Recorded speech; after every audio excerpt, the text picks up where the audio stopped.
The title here said it's food vehicle for transmission of gastric bacterial pathogens called Helicobacter pylori. This organism is present or is serologically present in 50% of the world's population, and in the developing country is as high as 90%. Let's move on and talk about it. First of all, what is this? This is the gram-negative bacteria in helical in shape, right?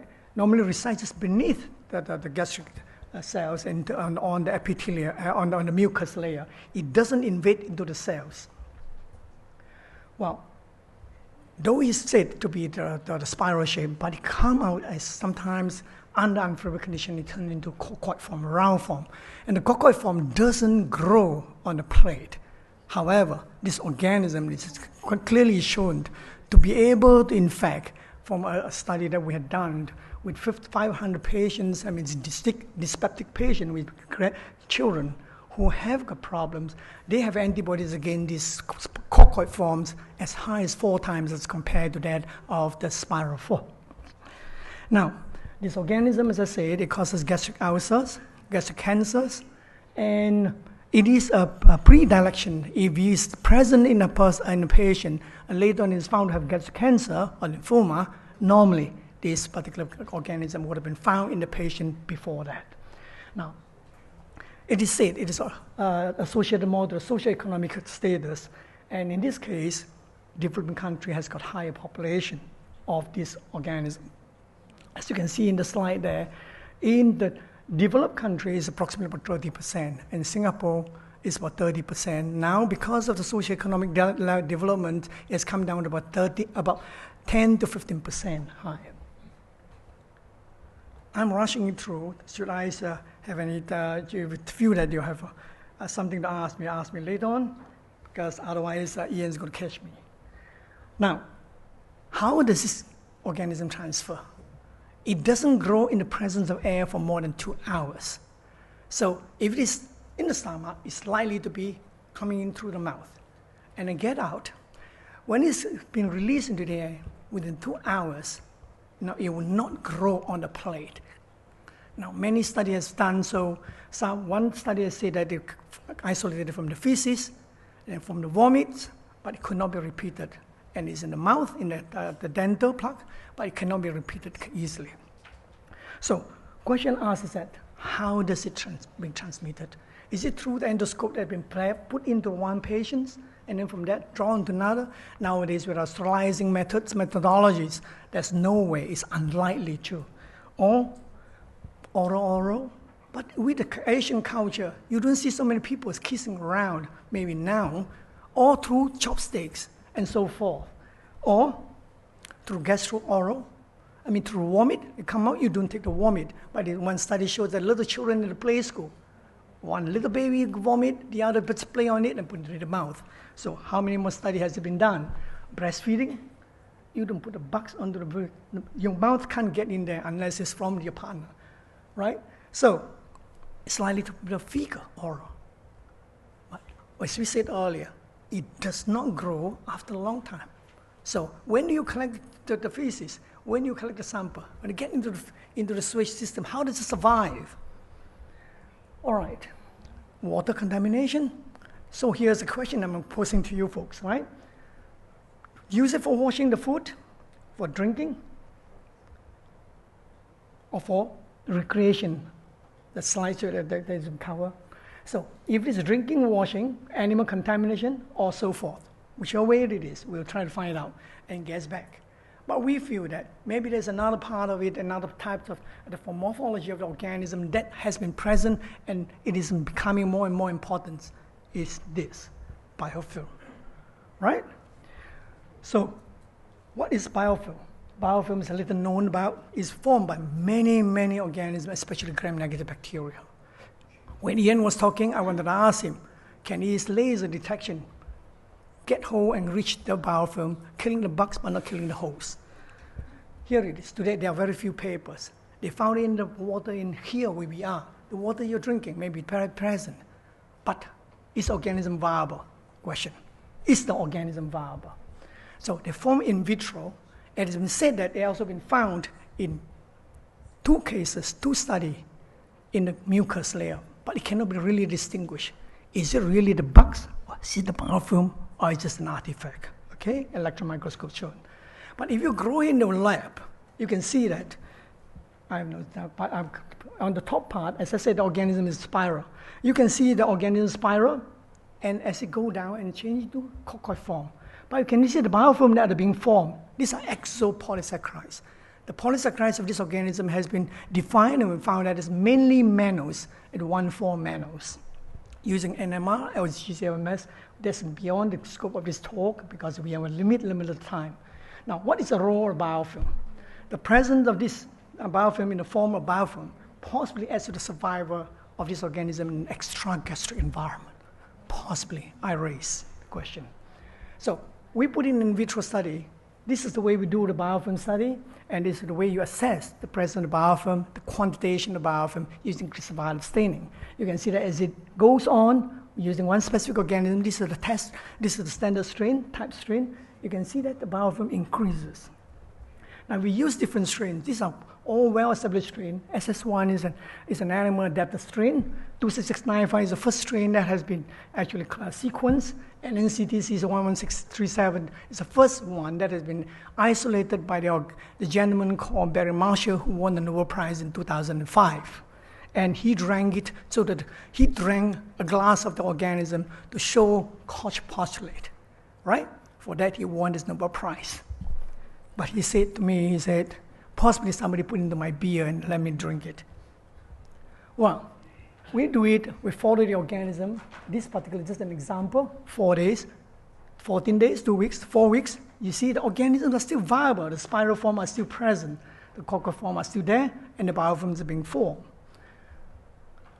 If you use the confocal microscopy live date staining, the green indicated by FITC, and proprietary iodide staining red color, which means the dead cells. If it is dead, so you can see that. So you can see that even at the 6 week, I think this is the 3 week culture, you can see that there's plenty of live viable organisms, except that they're all round form. So round forms are viable. All right, I'm going to skip this because this is using the bioinformatics to define how much organism it is, and it will take a time to show. And in that, those are standard strain. We also use a string of clinical isolate, and it shows it exactly the same style. They form differently. So we have got high biofilm former and low biofilm former. High and the low.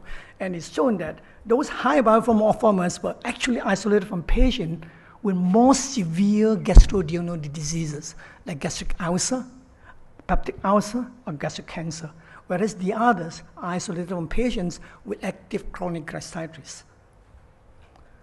Right, you can see them, these are some of them, they're showing that, you see, the low biofilm former forms very, very low amount of biofilm. So now let's look into, those are in vitro and in human that we see the organism that are isolated. Let's look at it in the gastric environment. The water that you drink. Do we pick up the waters from sea, river, and swimming pool, reservoir, pond, and drinking water? We use 16S RNA. You can see that it is present in the drinking water from vending machine. Not vending machine, what you call the water that you just control the water. Very, very common, all right? When I bring it up to the public utility boards, the question is that, can you grow it? No, we can't grow it. Thank you, that's it. The story stopped there. You can't culture the organism. So is it really the carrier of the disease? Is it the one that is carrying all the problems? Right, we go on to pick up the rice at the food sample. Out of this 10 food sample we pick, just from any canteen, 4 of them shows up that these particular organisms. And if they take this organism and put them in different temperature, they survive better at 4 degrees in the cold, and we think that it doesn't survive, but it does up to 3 days. But 3 days can make a lot of difference when they are not giving them food. Okay, the possibility of H. pylori surviving in the environment is there, in the form of covering and protected by the biofilm, and in the form of the coccoid forms. That's what we feel. See if I could convince you. This is the cabbage. We take different organisms, put them into it, spiking them, and then check it. You can see that some of them they can really grow. after a certain number of days. So it is able to survive even just simply on cabbage. But of course, at a certain length of time, they will also die because there's no food. Cabbage is not the food that they like. So it's a survival. So organism survives in biofilm. Just imagine, how do you get flu? The virus doesn't survive in the air. It survives in something else. Somebody is giving them the protection. So it's a biofilm protecting the organism in surviving gastric environment. So take the cabbage, put the bugs onto it. Like you can see that the organism will grow after how many days? A couple of days. I can't remember that. Cabbage plus poor biofilm former with a high biofilm former, you can see the difference in the way that biofilm forms as a colony, tiny little colonies, and forming into biofilm. Well, using live staining again, confocal microscopy reveal that presence of the microbes that are present actually are surviving on the right. In summary, so Ian, my timing is fine, right? Great, thank you. Biofilm formation is strain dependent. It's not very specific. All of them form the same way. They differ strain to strain, right? The biofilm is a micro niche because it's covered, and it's also well known that patients with cystic fibrosis by Pseudomonas aeruginosa, you are not able to ground them and take out the organism because the biofilm protected bacteria. If you need to kill them, you require 1,000-fold of the dosage of antibiotics that we use to kill the bacteria in vitro. Similarly, it's the same thing with H. pylori. Survival of this organism in the environment is actually low, but the chances of it, that's a possibility, isn't it? As you can see, we have just done about 10 food samples and several types of food, the water. So vegetable can confer, so can many others. But we haven't analyzed well enough. Maybe I should have taken some of the food sample from here and bring it back to analyze. Well, high biofilm formers survives better, and also that are generally associated with more patients with more severe diseases. But this is just morphologically. We have done a lot on pathogenesis on its virulence factors, but that's beyond the scope of this talk. At the end of it, I thank the group of people who have helped out, and that's where I come from, a place called Singapore. We just celebrated our 50 years of independence. So if you're around in that part of the world, you're most welcome to come visit our country. Thank you very much. Thank you very much. Extremely interesting. Do we have any quick questions?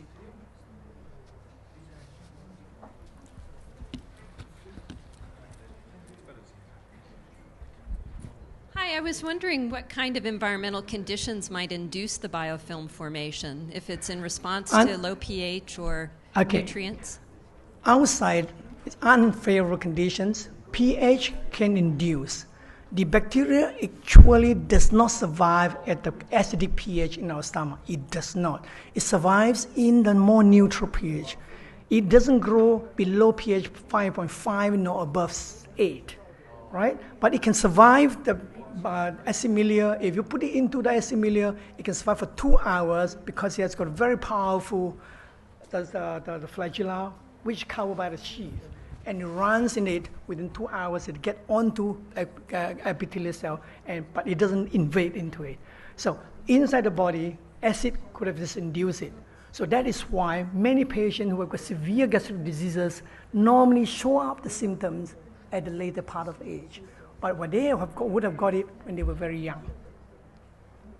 I hope that answered that. Thank you. How does the water activity play a role in the biofilm formation? And which aspect of the water activity would you be saying? Say on the cabbage or? Yeah, the water, in this cabbage all hydrated, right? When it's dry, and I believe the organism survives shorter length of time, but it will survive, but not full length. I mean, like 14 days. We know that even in vitro culture, it can survive all the way up to 7 weeks. Okay.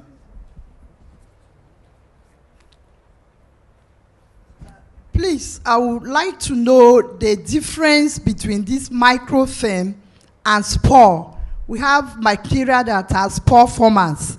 And today I'm hearing about micro biofilm. So what's the difference? Okay, let me try to answer. Biofilm is completely different from spore. Biofilm is actually defined by Costerton as a dead cell, exopolysaccharide, and all the materials, including the live cells, like the round forms. But the coccoform, maybe the one that you'll be thinking about, the coccoform is quite similar to the spore, except that coccoform does not survive under strong, high temperature, right? But it can just survive as it is with low metabolic activity. It does not grow.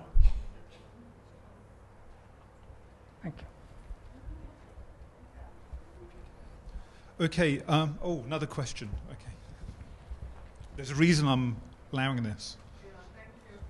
Sorry, I heard you mention that this organism survives at 4 degrees centigrade. So is it something we from Africa shouldn't worry about? I think that we have to worry about, because that's 4 degrees for testing outside. And in Africa, it's because of as we're developing the socioeconomic, they survive in many other more complicated environments. The first sample that was isolated from the feces was from Gambia. And it's been isolated in most of the African countries.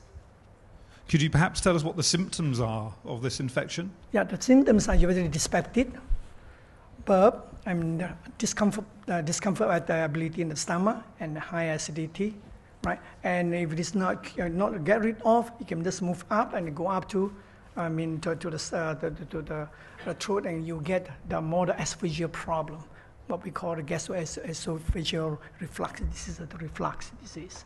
So if not so severe, you just chronic gastritis. But if it goes severe, you get ulcer.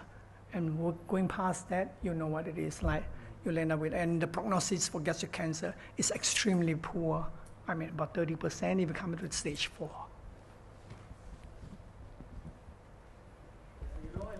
Biofilm creating problem in food manufacturing, because biofilm and stainless steel, and that's already can contaminate the food. This also that can be form biofilm on stainless steel? Not so much on stainless steel, but it will be a problem as a disease-carrying organisms for epidemiological study. But it will not be destroying the food. It will not be more towards the food. But I'm more concerned in terms of the transmission of this organism, because this is the $7 billion question to answer. How is this organism being transmitted?